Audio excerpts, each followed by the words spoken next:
Hi everyone, and welcome to Word to Us, a podcast by a Black first-gen female student for Black first-gen female students. My name is Kyla-Journey, and I'll be your host for this limited series talking about the taboo topics within the Black community. Now, just because I created this podcast for Black first-gen female students doesn't mean they're the only ones that can listen to this podcast. The topics I plan on covering with this series can apply to any and everyone. I know what it's like to look for a community that caters to the intersection of my identities, and I'd like to carve out a space catered to Black women created by one. Trust me, if you've been through it, there's a chance someone else has too.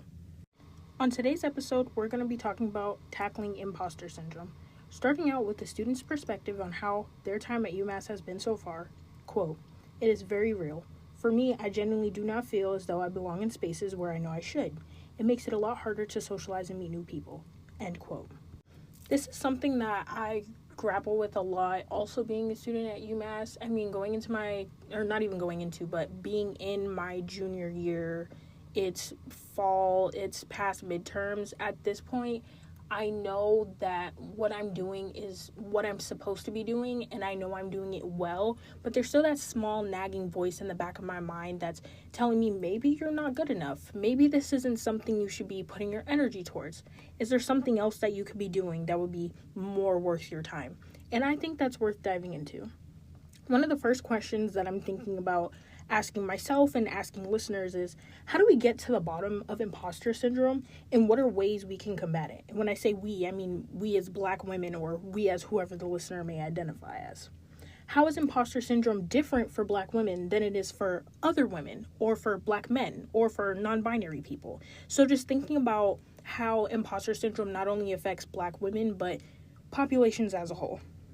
From my own experience of dealing with imposter syndrome, I feel that getting to the bottom of it is something you have to wake up and do every day. I know I go to UMass. I know I'm a junior. I know I'm in these classes for a reason, and I'm taking these classes to pursue a higher education to get my degree.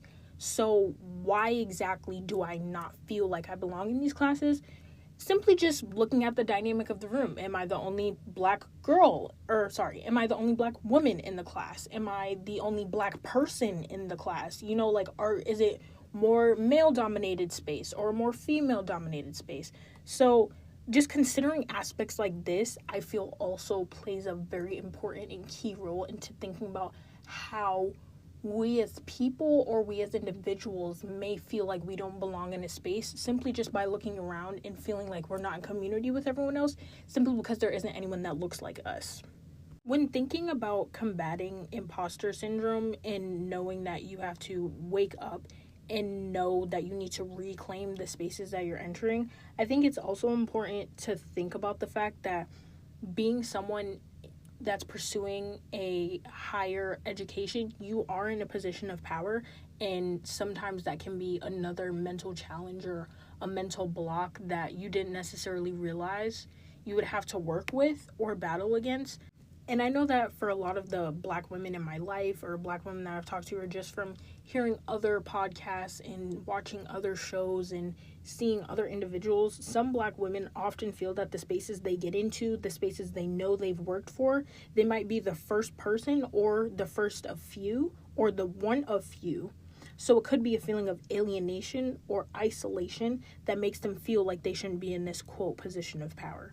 So thinking about, again, how we navigate spaces that may not have been created initially for Black women to be in these positions of power, or been a place where Black communities and Black thoughts and Black perspectives are fostered. That's also something that may impact and make us feel more of that I shouldn't be here feeling.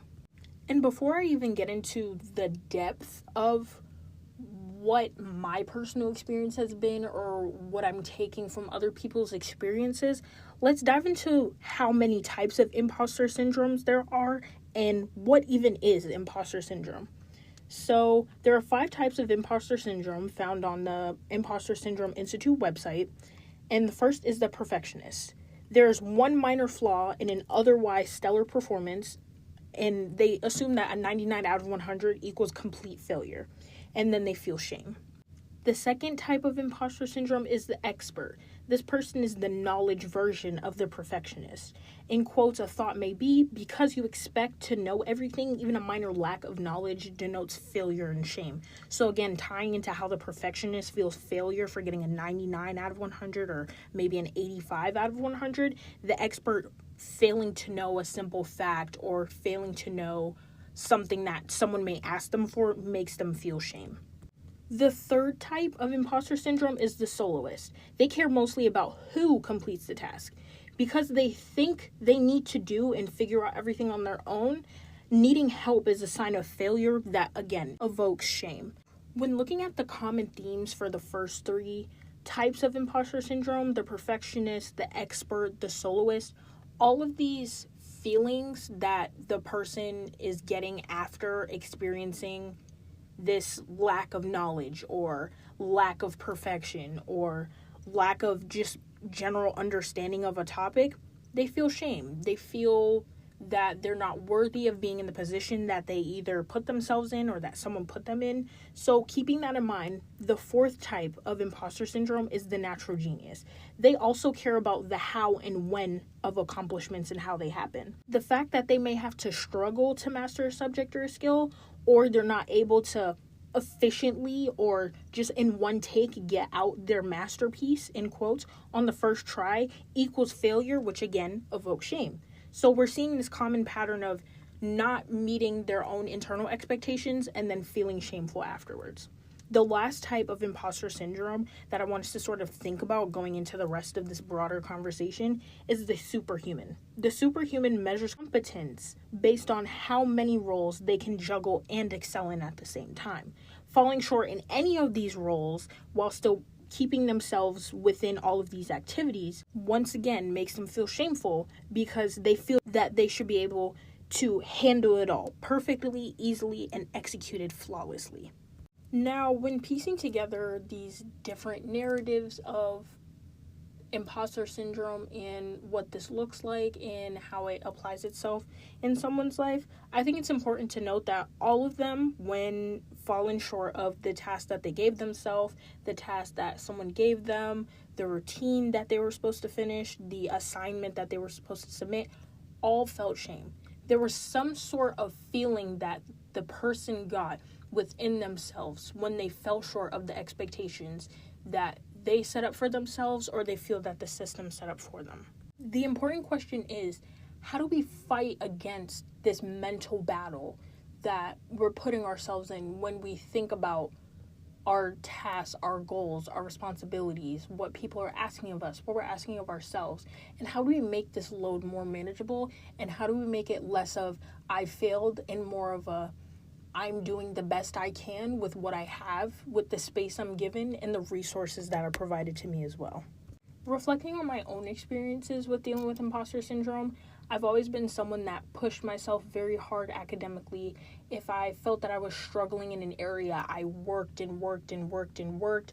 I put in a lot of research. I put in a lot of time outside of class to see if I could bridge the gap myself versus going to the teacher and asking for help, because my mindset was always, well, there are other students in the class that may need more help than I do, so it's okay for me to teach myself this material because I know that the teacher's time is better spent helping someone else.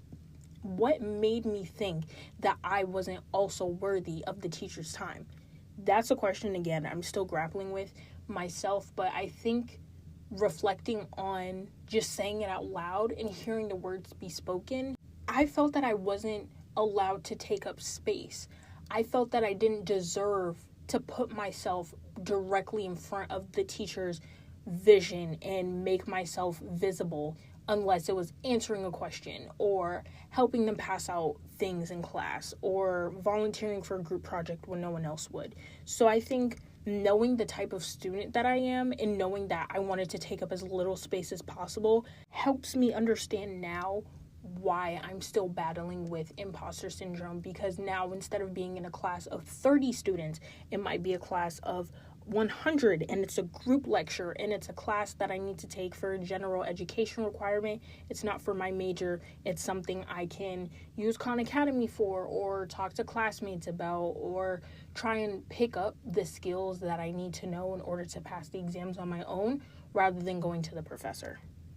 Reflecting on this, I want to take the time to make this statement.